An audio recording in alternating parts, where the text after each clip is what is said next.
You know it is easy to understand why George Washington was the first president of our land, but we bet you don't know this other truth. By the age of 57, he had lost every tooth. George Washington searched to find false teeth that were comfortable. He had wooden teeth, whalebone teeth, and teeth made out of deer antlers. A French dentist even carved him a set out of rhinoceros ivory.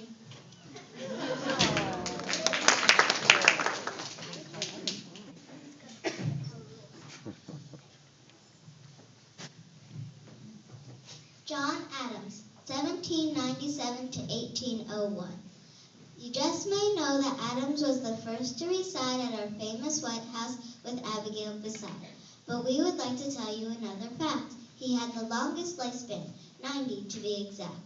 But John Adams and his family were the first to live in the White House. When they moved in, only 6 rooms were ready. President Adams' wife, Abigail, hung her laundry in the East Room.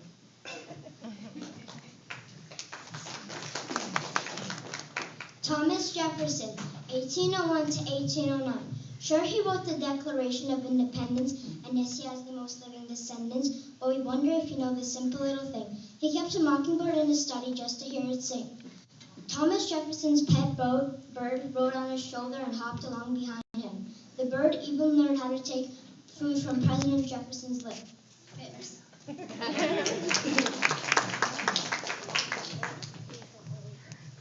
James Madison, 1809 to 1817. You've all heard about how Washington was burned.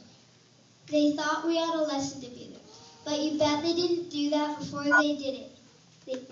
They found Madison's mail and ate every tidbit. When the British troops were finished burning buildings in Washington, James Madison's wife Dolly waited to leave the White House. The meal she had prepared was still hot when the British arrived. The British ate the meal before destroying the beautiful mansion.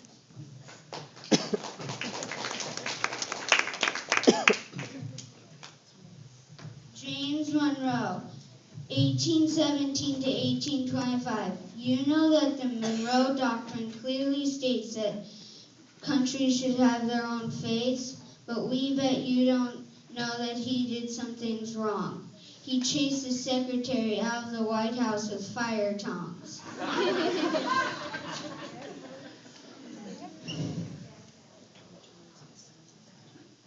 He once said that James Monroe was so unhappy with the Secretary Treasury that he chased the secretary out of the White House with fire tongs.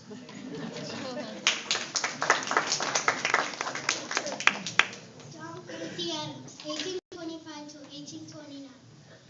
He was the only one whose father was also rich. He was an able leader when all was said and done. Yet his shabby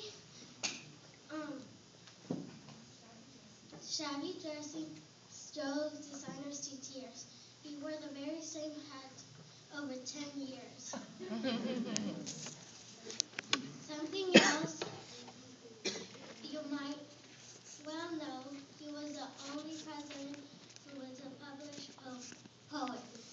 When he was president, he used to wake up in the morning very early to write in his diary.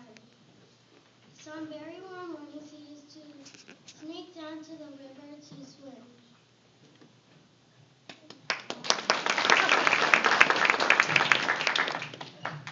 Andrew Jackson, 1829 to 1837. He was the 7th president of our great land and was very popular for taking a stand, but was a brawler for the share of his strife, a bullet lodged near his heart for most of his life. Andrew Jackson was famous for being tough and getting into fights, but he loved children and he raised 11 in his lifetime. None of the children were his own.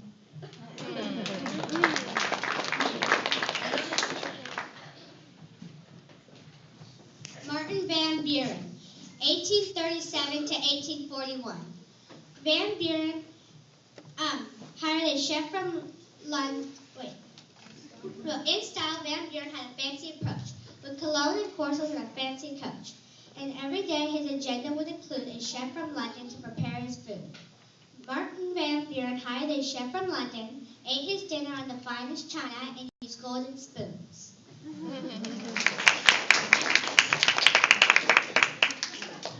William Henry Harrison, March 4th, April 4th, 1841.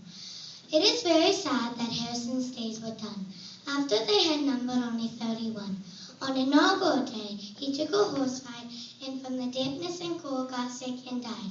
William Henry Harrison was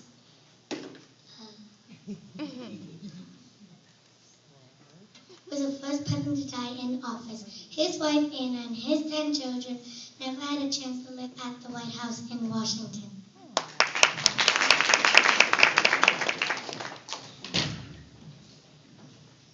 John Tyler, 1841 to 1845.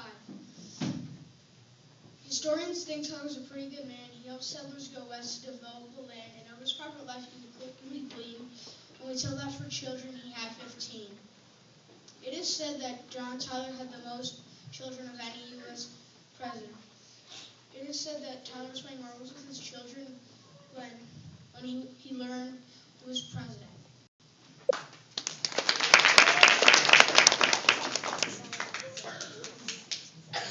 James Knox Polk, 1845 to 1849. A more serious president you'll never find. Polk worked 14 hours a day and didn't mind. No refreshments were found at the inaugural ball. As for dancing and music, there was none at all. It is said that Polk was so tired from his job as president that he died just 3 months after leaving office. Zachary Taylor, 1849 to 1850. You know that Taylor as a soldier was fine. In the war with Mexico, he held the line. They never held an election post, and doubted as president he could do his utmost. And this little fact ought to be noted. When nominated for president, he had never voted. Zachary Taylor was president for only 16 months. The doctors at that time thought he died because he drank cold milk after eating cherries on a hot day.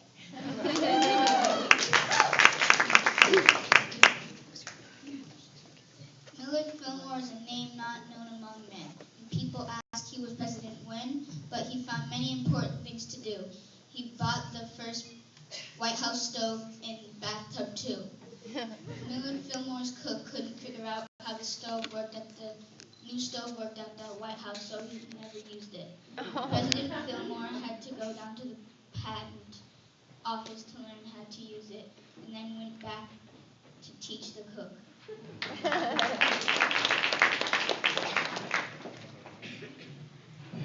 Franklin Pierce, 1853 to 1857. Pierce's years in the House and Senate numbered a few, and he was a general in the Mexican War too. But when on his presidential career, he arrived at the White House to find it all dark. When Franklin Pierce arrived at the White House, it was dark and quiet. When no servant came to the door, he had to find the way to his room by candlelight. James Buchanan, 1857 to 1861. He was the only president who never got married, but he had a lovely niece who helped with White House life. They wrote a song you just may have heard. For the name of it is "Listen to the Mockingbird." James Buchanan's beautiful niece Harriet Lang was raised by James Buchanan after she was orphaned at the age of 9. She served as her uncle's hostess while they lived at the White House.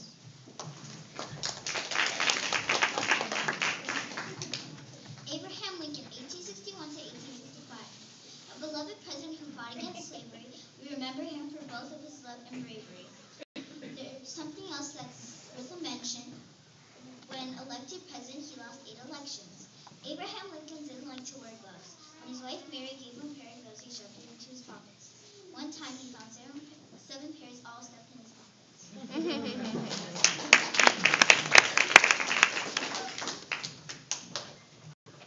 Andrew Johnson, 1865 to 1869. Following Lincoln wasn't easy for this man, but in fairness, he tried to carry out the plan. Still, the task may have been beyond his reach. The U.S. Senate almost voted to impeach. Nevertheless, Andrew Johnson was nobody's fool. Although he never spent a single day in school, Andrew Johnson was nobody's fool. Andrew Johnson never went to school. His friends at the tailor shop where he worked taught him the alphabet. He taught himself to read, and a friend taught him how to write.